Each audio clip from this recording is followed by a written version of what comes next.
Chennai ECR சாலையில் பெண்கள் சென்ற காரை திமுக கொடி பொருத்திய காரில் வந்த நபர்கள் இடைமறித்து அத்துமீறலில் ஈடுபட்ட சம்பவத்திற்கு பல்வேறு அரசியல் கட்சி தலைவர்கள் கடும் கண்டனங்களை தெரிவித்துள்ளனர். சென்னை ஈசிஆர் சம்பவம் நெஞ்சை பதற வைப்பதாகவும் தமிழகத்தில் பெண்களுக்கு பாதுகாப்பு இல்லை என்பது தினமும் நிரூபணமாகி வருவதாகவும் பாஜக மாநில தலைவர் அண்ணாமலை தெரிவித்துள்ளார். சென்னை சேத்துப்பட்டில் செய்தியாளர்களிடம் பேசிய அவர், தமிழ்நாட்டில் சட்டம் ஒழுங்கு சீர்கெட்டிருப்பதற்கு பல உதாரணங்களை பார்த்திருப்போம், ஆனால் தினமும் ஒரு உதாரணம் புதுசாக வந்து கொண்டிருக்கிறது என்று குற்றம் சாட்டினார்.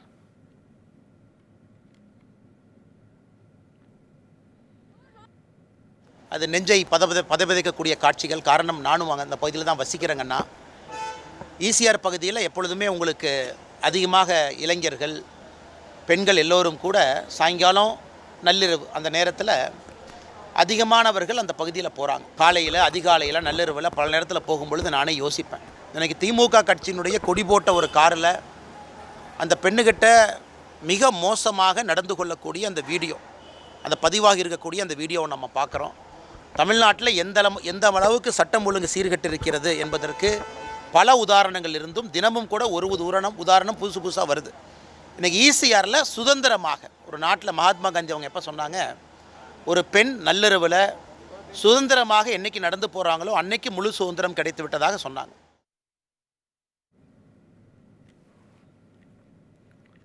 சென்னையின் மிக முக்கிய சாலையில் பயணிக்கும் பெண்களை தடுத்து நிறுத்தும் துணிச்சல் எவ்வாறு வந்தது என்றும், காரில் திமுக கொடி கட்டப்பட்டிருந்ததாலா என்று பாமக தலைவர் அன்புமணி கேள்வி எழுப்பிவிட்டார்.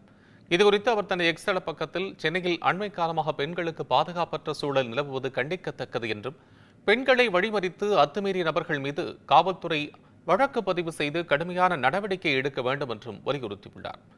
இதேபோல் சென்னை ஈசிஆர் சாலையில் சென்ற பெண்களிடம் திமுக கொடி பொருத்திய காரில் வந்த மதுபோதை கும்பல் தகராறில் ஈடுபட்டிருப்பதோடு துரத்திச் சென்று மிரட்டிய காட்சிகள் அதிர்ச்சியை ஏற்படுத்துவதாக அமமுக பொதுச் செயலாளர் டிடிவி தினகரன் விமர்சித்துள்ளார்.